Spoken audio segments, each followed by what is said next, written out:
मैं हूं doctor Yashwant Patel. Guarantee academy YouTube channel में आपका स्वागत है। तो आज हम लेकर आए हैं बिहार बोर्ड एग्जाम 2025 क्लास 12 के होम साइंस विषय के सब्जेक्टिव प्रश्नों को, जिसमें प्रश्न है टीबी रोग, इसके लक्षण और बचाव के उपाय। यानी कि इस टॉपिक में हम लोग जानेंगे टीबी रोग क्या है, क्यों होता है और इससे बचने का क्या उपाय है। देखिए, होम साइंस में पढ़ना है। ऐसे बहुत लोग जो कम जानकारी रखते हैं कह देते हैं कि होम साइंस में क्या पढ़ना है, खाना पीना बनाना तो है। ऐसी बातें नहीं है। होम साइंस एक व्यापक साइंस है। होम साइंस की परिभाषा ही कहता है कि गृह विज्ञान विज्ञान की वह शाखा है जिसमें गृह संचालन की समस्त कला, यानी होम साइंस गृह साइंस का वह ब्रांच है, शाखा है, जिसमें गृह संचालन की समस्त कलाएं, यानी घर चलाने की जो भी टेक्निक है सब उसमें मिलता है। देश चलाना आसान है, घर चलाना आसान नहीं है, लोग कहता है। तो घर चलाने का जो टेक्निक होता है वो होम साइंस में मिलता है। इसके साथ साथ शिशु स्वास्थ्य, शिशु यानी बच्चे ही देश के भावी भविष्य होते हैं, और कहा गया हेल्थ इज वेल्थ। तो शिशुओं का स्वास्थ्य कैसे ठीक ठाक रहेगा, ये होम साइंस की जानकार व्यक्ति शिशु पर विशेष ख्याल रखते हैं। किस प्रकार ख्याल रखते हैं, उनका सारा नॉलेज होम साइंस में मिलता है। उसके साथ आहार एवं पोषण, आहार क्या है, पोषण क्या है, किस प्रकार आहार लेंगे तो हमारे शरीर का या परिवार के सदस्यों का या शिशु का स्वास्थ्य बेहतर होगा, ये होम साइंस में जानकारी मिलती है। किस प्रकार का आहार हमारे लिए अमृत का काम करेगा, किस प्रकार का आहार हमारे लिए जहर का काम करेगा, ये सब होम साइंस में से ही जानकारी मिलती है। साथ साथ साफ सफाई, यानी सफाई कितनी जरूरी है, कैसे होना चाहिए, ये सारे अरेंजमेंट की जानकारी होम साइंस से प्राप्त होती है। शिशु कल्याण, शिशुओं का कल्याण कैसे होगा, इसकी भी जानकारी होम साइंस से प्राप्त होती है। आय एवं बचत, किसी घर में आय इनकम कम है तो कैसे बढ़ेगा, अगर नहीं है तो आय का साधन कैसे बनेगा, ये सारी चीज़ों की जानकारी होम साइंस से प्राप्त होती है। अक्सर महिला वर्ग होम साइंस ज़्यादा पढ़ती है। आप जानते हैं समाज में महिलाओं के प्रति दो तरह की धारणाएं प्रचलित है। कुछ महिलाओं को सुलक्ष्मी कहा जाता है, कुछ महिलाओं को कुलक्ष्मी। हम नहीं बोल रहे, समाज बोलता है। यानी मान करके चलिए, कोई लड़की है, उसका जब विवाह होता है दूसरे घर में जाती है, दूसरा घर जहाँ विवाह हुआ वहाँ ऑब्जर्व होता है ये कुछ दिनों तक कि ये बहू जब आई है तो आने के बाद से इस घर का क्या पोजीशन, क्या बदलाव आया। अगर तरक्की हो रहा है तो उस महिला को सुलक्ष्मी कहा जाता है कि लक्ष्मी है। अगर तरक्की नहीं हो रहा है तो कुलक्ष्मी की संज्ञा दे दी जाती है कि जब से घर में आई तो कुलक्ष्मी है, घर का तरक्की रुक गया है। इस तरह का समाज में धारणाएं प्रचलित है। तो अगर होम साइंस की जानकारी सही से महिला रखती है तो घर की तरक्की में काफ़ी वो सहायक बने, क्योंकि आय और बचत की सारी अरेंजमेंट जानकारी होम साइंस से प्राप्त होती है। तो इस प्रकार आप देख रहे हैं कि होम साइंस एक साधारण गृह स्तर तक का ही साइंस नहीं, एक व्यापक साइंस है। इसमें बहुत सारे नॉलेज प्राप्त करने होते हैं। उसी के अंतर्गत हम लोग आज जो टॉपिक जानने चले हैं तो ये इंटर 12th का होम साइंस का विषय का है। कल एग्जाम है इसलिए हमने ये टॉपिक बनाया, लेकिन ये टॉपिक की जानकारी समाज के हर वर्ग के लिए जरूरी है। किस व्यक्ति को ये जानकारी जरूरी नहीं है कि टीबी क्या है, क्यों होता है, क्या इससे बचने का उपाय है, इस सबके लिए जरूरी है। टीबी एक समय था कि ये कोविड-19 कोरोना वायरस जैसे लाइजाज बीमारी था, लेकिन आज इसका सहज इलाज आ गया है, इसका इलाज संभव हो गया है, सिंपल बीमारी हो गया। हाँ, ये भी ना भूले कि इसमें कुछ असावधानियां भी होती है। अगर असावधानी का पालन करेंगे, असावधानी बरतेंगे, तो आज भी टीबी लाइजाज यानी खतरनाक बीमारी है। तो चले हम लोग जाने कि टीबी क्या है। टीबी का पूरा नाम फुल फॉर्म होता है ट्यूबरकुलोसिस। बोलचाल में समाज में लोग इसे टीबी, वो देखने वाला टीबी नहीं, टीबी रोग, टीबी यानी ट्यूबरकुलोसिस रोग। इसे क्षय रोग के नाम से भी जाना जाता है। इसका और नाम तपेदिक रोग भी है। तो आपसे बोर्ड एग्जाम में किसी भी नाम से पूछ सकता है कि टीबी क्या है, या टीबी के लक्षण बताए, या टीबी से बचने का उपाय बताया, चाहे क्षय रोग क्या है या तपेदिक रोग क्या है। तो आप कंफ्यूज नहीं होंगे कि भाई तपेदिक क्या है। तपेदिक, क्षय रोग, टीबी सब एक ही चीज है। अब सवाल उठता है कि सब एक साथ नहीं पूछता है, कभी पूछ देगा टीबी रोग के लक्षण बतावे, तो कभी पूछ देगा कि टीबी रोग के रोकथाम का उपाय बतावे। हम दोनों अभी बता रहे हैं, जो पूछे उसका जवाब दीजिएगा। तो सबसे पहले हम लोग कहेंगे टीबी रोग का लक्षण, ये जानेंगे। तो टीबी रोग का प्रमुख लक्षण निम्नलिखित है। एक एक पॉइंट करके हम लोग जानेंगे और पॉइंट बनाकर एग्जाम में लिखेंगे तो बेहतर नंबर मिलता है। तो पहला लक्षण है लगातार खांसी या सूखी खांसी आना। यानी टीबी रोग का पहला लक्षण है कि लगातार खांसी होगा, सूखा खांसी होगा। हाँ, कोई भी खांसी टीबी नहीं है। जब भी आपको खांसी होती है तो एक सप्ताह तक वो सिंपल खांसी भी हो सकता है। इसीलिए डॉक्टर के पास जब आप जाते हैं तो डॉक्टर साधारण खांसी की दवा ही देते हैं, एंटीबायोटिक वगैरह दे देते हैं, और वो ये जांच करते हैं कि इस पर ठीक हो गया तो ठीक है, लेकिन अगर टीबी के चलते खांसी है तो साधारण और कफ सिरप वगैरह से नहीं ठीक होगा। साथ साथ डॉक्टर यह भी पूछ लेते हैं कि खांसी कितने दिनों से है। जैसे ही आप बताएंगे कि एक सप्ताह से अधिक से खांसी है तो तुरंत डॉक्टर जांच लिख देते हैं, स्पुटम जांच, कि आप स्पुटम जांच कराइए। बलगम का जांच होता है, उसमें उसके वायरस का पता चल जाता है। अगर आप बताएंगे कि एक सप्ताह के भीतर का खांसी है, तब कहेंगे कि ठीक है तो ये दवा खा कर आइए। एक सप्ताह का दवा लिख देंगे, फिर आप जाएंगे। अगर खांसी ठीक नहीं हुआ तो तुरंत वो स्पुटम जांच लिख देंगे। उसी में पकड़ में आ जाता है कि टीबी है या नहीं। तो पहला लक्षण है कि खांसी होगा, सूखा खांसी होगा और लगातार खांसी होगा। दूसरा लक्षण है खांसी के साथ बलगम आना तथा कभी कभी बलगम के साथ खून भी आना। खांसी आएगा और खांसी के साथ बलगम खंखार आएगा, और कभी कभी उस खंखार में खून जैसा आएगा, यानी बलगम में, खंखार में ही खून का कुछ लपटे भी रहेगा। टीबी का लक्षण है। तीसरा लक्षण कहा कि कभी कभी खून की उल्टी होना। ये सबसे डेंजर है। खून की उल्टी जब होगा तो वो साधारण टीबी नहीं है। कुछ टीबी को वो विशेष रूप से, टीबी में भी कई प्रकार के टीबी है, कुछ डेंजरस है। एक टीबी का प्रकार है जिसको कहते हैं MDR TB. MDR main drug resistant.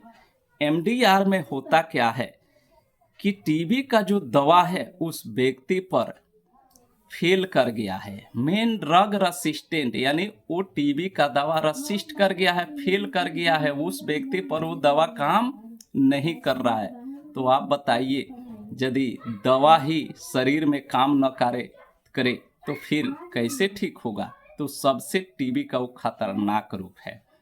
वैसे स्थिति में कहीं भी दिखाते हैं आप, किसी भी अच्छे से अच्छे हॉस्पिटल में, एम्स दिखाइए, पीजीआई दिखाइए, कहीं भी दिखाइए, डॉक्टर कन्फर्म नहीं बोलेंगे कि रोग ठीक ही हो जाएगा। ये बोल करके दवा चलाते हैं कि दवा चलाइए, ऊपर वाले का नाम लीजिए और 50-50 का चांस रहेगा, यानी 50% दवा और 50% ऊपर वाले का आशीर्वाद। तो ये एमडीआर टीबी। अब ये सवाल उठता है एमडीआर हो कैसे जाता है। तो ऐसे तो मान्यता है कि टीबी का दवा जो चलाया जाता है वो टीबी के स्तर के हिसाब से डॉक्टर दवा देते हैं। 3 महीना, 6 महीना, 9 महीना, 12 महीना, 1.5 साल, 2 साल, किस प्रकार का वो आपके अंदर टीबी घर क्या है मैंने फैला है उसके हिसाब से। अब डॉक्टर मान लीजिए 6 महीना का ही दवा लिखे हैं और बोले हैं कि डेली ये टैबलेट खाना है, जहरीला जैसे वो लगता है टैबलेट। और वैसे डॉक्टर जब डेली के लिए बोल दिए और रोगी डेली नहीं खा पाया, तो वैसी स्थिति में ये बहुत खतरनाक बन जाता है। देहात में कहावत है, लोग कहता है बेहाया। बेहाया एक झाड़ी है, उसको बार बार काटिएगा फिर उगेगा, काटिएगा फिर उगेगा। यानी टीबी भी वैसे बन जाता है। यानी कि आप दवा खाए 6 महीना डॉक्टर ने बताया, अब बीच में 2 महीना लगातार खाए, 3 महीना लगातार खाए या 1 दिन गैप कर दिए हैं दवा, तो फिर से ऐसा माना जाता है कि अब उस दिन से अब से 6 महीना शुरू होगा। फिर अब से शुरू किए, फिर अब उस दिन से 6 महीना काउंट होगा। अब फिर बीच में 4 महीना खाए, 1 दिन छोड़ दिए, तो फिर अब से काउंट होगा। ये इसका सिम्टम है। इसी अब से काउंट होने में तब तक वो पता चला कि एमडीआर में बदल गया, रूप उसका खतरनाक हो गया, ऐसा मान्यता है। लेकिन ऐसे भी देखा गया है 2019-20 के आसपास एक सर्वेक्षण हुआ था जिसमें पता चला कि पूरे बिहार में गोपालगंज जिले में एमडीआर मरीजों की संख्या सबसे ज्यादा पाई गई। और उसमें ये भी बात सामने आया कि डायरेक्ट वो एमडीआर के रूप में ही टीबी। ऐसे डॉक्टर मानते हैं कि पहले टीबी होता है, जब उसका रूप खराब होता है तब एमडीआर पकड़ता है। लेकिन उस सर्वे में पाया गया कि नहीं, सिंपल बुखार हुआ और जांच के बाद डायरेक्ट पता चला कि नहीं, वो एमडीआर टीबी है। तो ये भी इसका कोई ठिकाना नहीं। आज के डेट में ये इसका मरीजों की संख्या बढ़ते जा रही है। तो कभी भी ये लक्षण आए तो तुरंत, हालांकि आज के डेट में सरकारी हॉस्पिटल में सारी सुविधाएं, स्पुटम जांच वगैरह से लेकर सब सुविधाएं उपलब्ध है। ऐसे बाहर से कराने पर महंगी ये जांच है एमडीआर का, लेकिन सरकारी हॉस्पिटल में फ्री ऑफ कॉस्ट का जांच है। तो वही बताए, कभी कभी खून की उल्टी होना, खून की यदि उल्टी हो रहा है तो समझिए कि टीबी का ये सबसे खतरनाक रूप है, एमडीआर टीबी है। ईश्वर न करे कि किसी के साथ ऐसा हो। अगला लक्षण चौथा इसका कहा कि हल्का या तेज बुखार होना। बुखार एनी टाइम रहेगा, चाहे कभी हल्का हो जाएगा तो कभी तेज हो जाएगा। हाँ, इसमें भी इसका लक्षण है कि बुखार जो है शाम के समय आना और सुबह में चला जाना, ये टीबी का सबसे मेन लक्षण है कि बुखार कभी जाएगा नहीं। लोग देहात में इसको कहते हैं लाद में बुखार है, पेट में। यानी कि हाफ टाइम 12 बजे के बाद से शरीर, हम लोग देहात में यही ना थर्मामीटर है, शरीर का टेम्परेचर देख लेना कि गर्म है का, तो बुखार का संकेत है। सबके पास वो तो थर्मामीटर नहीं है जांचने वाला, तो देहात में लोग देख शरीर को गर्म या ठंडा से ही अनुमान लगाते बुखार है कि ना, अंदर तो पता ही चलता। तो बुखार जो है हाफ टाइम के बाद 12 बजे के बाद शुरू होगा, देह गर्म होना शुरू होगा। जैसे जैसे शाम होगा बुखार बढ़ेगा, रात में बुखार तेज होगा, 8, 9, 10 बजे रात, 11 बजे तक तेज हो जाएगा और फिर 12 बजे रात के बाद से धीरे धीरे बुखार कम होते जाएगा और सुबह में 6 बजे के आसपास बुखार ऐसे ठीक है, ठीक क्या फाइनल खत्म नहीं है, लेकिन आराम हो गया। फिर मरीज सुबह खाएगा पिएगा और उसके बाद से 10 से 11, 12 बजे के बाद से धीरे धीरे देह गर्म होना शुरू हो जाएगा। और ये लगातार लंबे समय तक ऐसा होता है, जब तक टीबी के वायरस शरीर से खत्म नहीं होते हैं। यानी कि मान लीजिए दवा शुरू हुआ तो दवा शुरू होने के 1, 2, 3 महीना बाद तक ये वायरस मरते हैं, और जब तक मरेंगे नहीं तो बुखार अंदर से जाएगा नहीं। तो ये इसका सिम्टम है कि बुखार सुबह यानी 12 बजे के बाद से शाम के समय बुखार आना और सुबह में चला जाना, ये टीबी का ये मुख्य लक्षण है। फिर कहा कि धीरे धीरे शरीर कमजोर होते जाना तथा सीना या छाती में दर्द होना तो कभी फेफड़े में पानी होना। शरीर धीरे धीरे, जब एनी टाइम किसी को बुखार रहेगा तो स्वाभाविक है कि बुखार में खाने का मन नहीं करेगा, और खाने का मन नहीं करेगा तो मरीज खाएगा नहीं, तो धीरे धीरे शरीर कमजोर होते ही जाएगा। तो कभी कभी किसी मरीज के सीना में या छाती में दर्द होगा, तो कभी कभी फेफड़े में पानी हो जाता है। ये जितना भी लक्षण बता रहे हैं, सारा लक्षण एक ही मरीज पर नहीं दिखता है।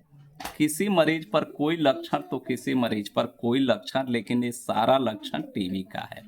तो किसी मरीज को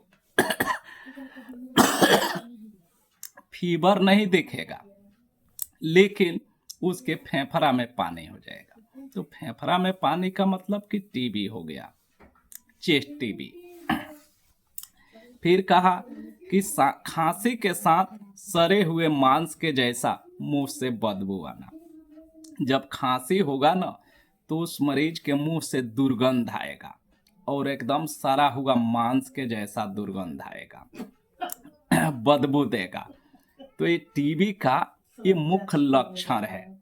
फिर बता दें कि ये सारा लक्षण एक ही मरीज पर देखने को नहीं मिलता है, अलग अलग मरीजों पर अलग अलग लक्षण। हाँ, एक ये भी बात बता दें कि अक्सर टीबी जो रोग है वो कमजोरी पर, इसके तो बहुत सारा कारण है, वायरस से होने वाला रोग है, लेकिन कमजोरी के समय ये उत्पन्न होता है, सामने दिखाई देता है। यह भी जान ले कि कोई जरूरी नहीं कि टीबी के वायरस आज शरीर में प्रवेश किए तो कल से या 5 दिन बाद से लक्षण दिखना शुरू होगा। नहीं, टीबी के वायरस ऐसे हैं कि शरीर में रहेंगे ना तो 6 महीना के बाद, 2 साल भर के बाद उत्पन्न होते हैं। यानी वायरस हवा के माध्यम से, किसी माध्यम से शरीर में प्रवेश कर गया, और व्यक्ति का जो इम्यूनिटी पावर है, उसकी क्षमता मजबूत है, खान पान ठीक ठाक है, तो उसी शरीर में वो दबा हुआ है।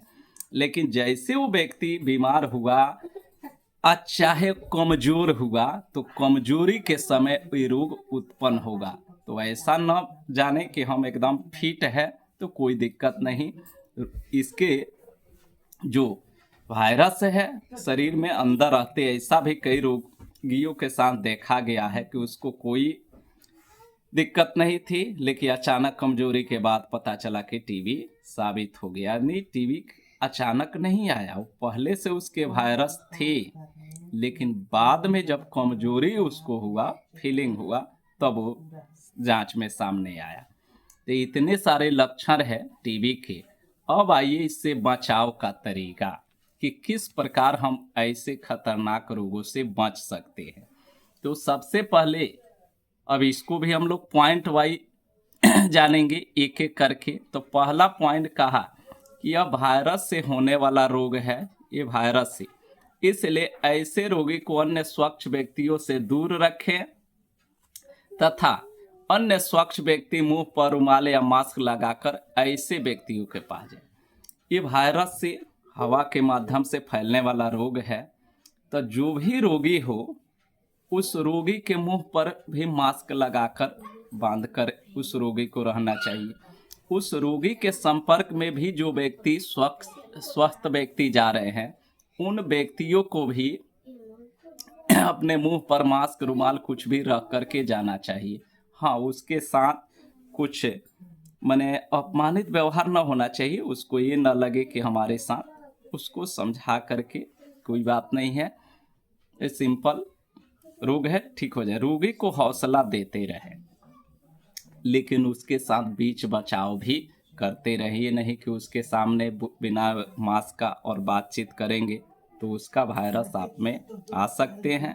इसलिए यही बताया गया कि वायरस से होने वाला रोग है, हवा के माध्यम से फैलता है। जिस रूम में है, आसपास बैठे हैं, तो उसके संसर्ग से स्वस्थ व्यक्ति में भी ये रोग आ सकता है, इसलिए सावधानी बरतना होगा। दूसरा पॉइंट कहा कि ध्यान रहे कि ऐसे रोगी जहां तहां न थूके, उन्हें थूकने के लिए बर्तन या डिब्बा रखें और बर्तन या डिब्बा में राख रख दे और उसे मिट्टी, तेल या पेट्रोलियम से जला दे। यानी ये केयर करना चाहिए कि उस रोगी को बार बार थूकाएगा, खंखाराएगा तो जहां तहां इधर उधर न थूके।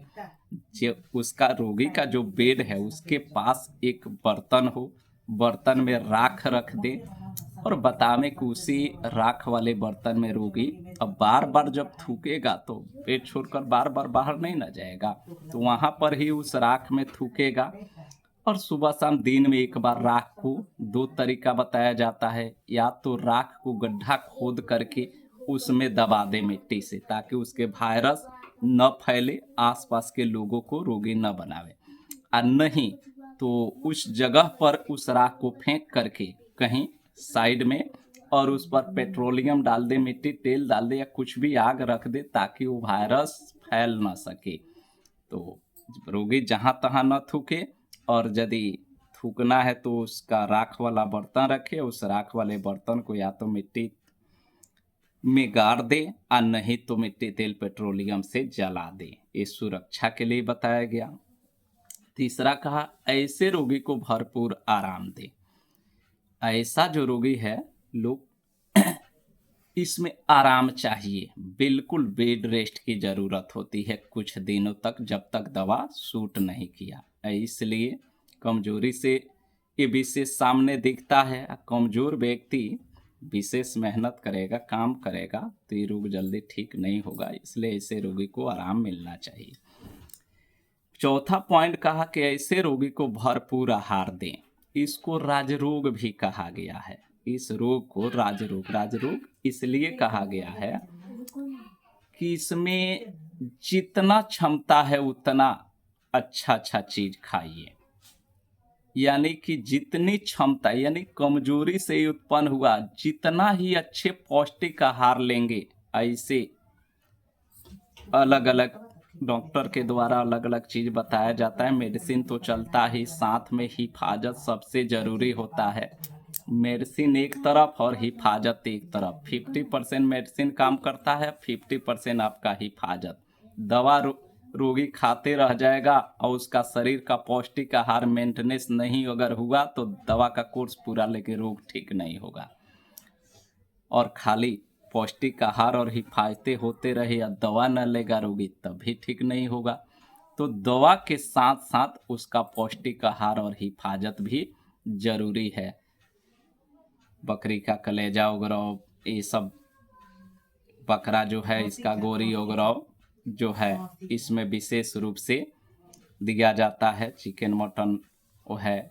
फल फ्रूट्स जो है, जो ठंडा फल है उस वो वर्जित होता है। खट्टा फल विशेष रूप से सेब वगैरह जो है इसमें खाया जाता है अच्छे से। हाँ, ये भी ध्यान रहे कि बहुत ज़्यादा खान पान में भी, एक मरीज के सामने यह भी देखा गया, एक नौजवान लड़का था पटना में, वो तैयारी कर रहा था, घर पर आया, उसका घर गोपालगंज में था, कोई परीक्षा देने के क्रम में परीक्षा दे लिया, फिर वापस लौटने के लिए तैयार हुआ तो उसको फीवर आया। लोकल डॉक्टर से दिखाने के क्रम में 1 सप्ताह बीत गया। पता चला जिला में जब उसका जांच हुआ सदर में तो MDR टीबी निकला। MDR टीबी का इलाज शुरू हो गया। उसके बाद उसके गार्जियन अच्छे संपन्न गार्जियन थे। डॉक्टर ने बोल दिया कि भाई अच्छे से इनको खूब खिलाइए पिलाइए, जितना हो सके खिला पिला दीजिए। और उसको अच्छे मेंटेनेंस करने वाले गार्जियन थे। सेब अंडा से लेकर मीट मछली चिकन पूरा जबरदस्त, वो लड़का विशेष चिकन और अंडा खाता था। इतना ना उसे गर्म चीजें दिया गया कि अब वो उसमें उसको जॉन्डिस भी हो गया। अब बताइए, सबसे डेंजर रूप होता है टीबी वाले रोग को, जॉन्डिस हो जाए तो ये बहुत खतरनाक बन जाता है। क्योंकि टीबी रोग में विशेष रूप से गर्म आहार चाहिए और जॉन्डिस में विशेष रूप से ठंडा आहार चाहिए। तो आहार 2 ही तरह का है, या तो गर्म या तो ठंड। तो अगर गर्म आहार देते हैं तो टीबी में फायदा और जॉन्डिस में नुकसान, अगर ठंड देते हैं तो जॉन्डिस में फायदा, टीबी में नुकसान। तो बहुत ही डेंजर स्थिति हो जाती है। इसलिए खूब खाने का मतलब कि सब हिसाबे किताब में डॉक्टर का जो सलाह आता है।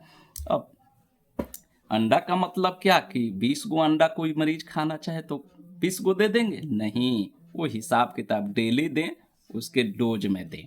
खान पान वाला ये रोग है, जितना खाना है खिलाए, लेकिन हिसाब किताब लिमिट में ही खिलाए। फिर कहा ऐसे रोगी को पौष्टिक आहार दें। इसके साथ साथ ये दवा तो जरूरी है ही, ये सारा हिफाजत हमने पहले ही बताया कि जितना दवा जरूरी है उतना ही हिफाजत जरूरी है। तो अच्छे डॉक्टर से संपर्क करके दवा चलावें। हालांकि आज के डेट में सरकार के द्वारा सारे सरकारी हॉस्पिटल में इस तरह की दवा फ्री में मुफ्त में मौजूद है, और सरकार यहाँ तक कि ये इसमें काम कर रही है कि इसमें दवा मरीज जल्दी खाना नहीं चाहता है। तो आज के डेट में टीबी का दवा जो चल रहा है, अगर रोग साबित हो गया, सरकारी हॉस्पिटल में दिखाए हैं, तो आशा जो है उनको गवर्नमेंट दे रही है, और वो आशा को जिम्मेवारी दे रही है कि आप दवा रिसीव करिए, उस रोगी के घर जा करके आपको दवा खिलाना है। अब भले आशा अपने ड्यूटी का पालन न करे, ले जा करके दे दे, बता देती है कि आप खा लीजिएगा, आप ही का रोग ठीक होगा, और बोल दीजिएगा, ऐसे भी कर लेता है लोग। लेकिन ये क्यों ऐसा सरकार बनाई कि रोगी को नियम से नियमित दवा मिल सके। ऐसी स्थिति में इसमें गैप न आवे, और वो आशा जब भी दवा खिलाती है तो कोर्स पूरा हो जाता है, तो बदले में आशा को कुछ पुरस्कार के रूप में भी सरकार व्यवस्था की है। तो ये तो सारी सुविधाएं सरकार के सरकारी हॉस्पिटल में मौजूद है। ये रोग हो ही नहीं, इससे बचाव के लिए क्या करना चाहिए? बचपन में शिशु जन्म लेता है ना, उसी समय टीका लगवाना चाहिए। किसका टीका? बीसीजी। पूछ देता है बोर्ड में बार बार कि टीबी से बचने के लिए कौन सा टीका लगाया जाता है, तो बीसीजी का टीका लगाया जाता है। अच्छा, इसी को उलट देगा कि बीसीजी का टीका किस रोग से बचने के लिए लगाया जाता है, तो टीबी से, ट्यूबरकुलोसिस से बचने के लिए लगाया जाता है। हाँ, ये टीका विशेष रूप से नवजात शिशु यानी बच्चा जन्म लिया और तुरंत, माने जन्म लेने के 1-2 घंटा बाद वो टीका दिया जाता है सरकारी हॉस्पिटल में। वो बायां हाथ पर त्वचा में दिया जाता है बीसीजी का टीका। हाँ, सरकारी हॉस्पिटल में यदि बच्चा जन्म लिया तो तुरंत एएनएम के द्वारा वो टीका दे दिया जाता है। लेकिन घर पर या कहीं अन्य जगहों पर जन्म हुआ तो टीका समय से, यानी कि नियम है कि जन्म लेने से लेकर के 1 महीना के भीतर ले ले, माने ये नियम है। और उसके बाद से अगर किसी कारण बस छूट गया तो 1 साल के अंदर में हर हाल में ले ले। वो बेहतर नहीं है, लेकिन ना से हाँ भाला 1 महीना के अंदर न लिए तो 1 साल के अंदर भी ले लीजिए, ना से हाँ भाला, वो बेहतर नहीं है। नियम है जन्म के तुरंत बाद। तो यदि ये टीका ले लेते हैं तो आगे भविष्य में इस तरह का टीबी नामक रोग होने का चांस ही नहीं रहेगा, यानी भविष्य में ये रोग का खतरा टल जाएगा। इसीलिए इसको कहा जाता है टीका। टीका माने टीका आ गया कि ये रोग कभी इस शरीर में नहीं आएगा, यानी कि दुर्भाग्यवश आ जाए वो अलग बात है, लेकिन 99% व्यक्ति सेफ हो जाता है टीका ले लेने के बाद। इसलिए यदि छोटे बच्चे हैं, नवजात शिशु है, तो उनको हर हाल में टीका दिलवा दें। और बाकी ये लक्षण जान करके जो भी एडल्ट है, वयस्क है, सावधानी पूर्वक अपना जीवन जिए।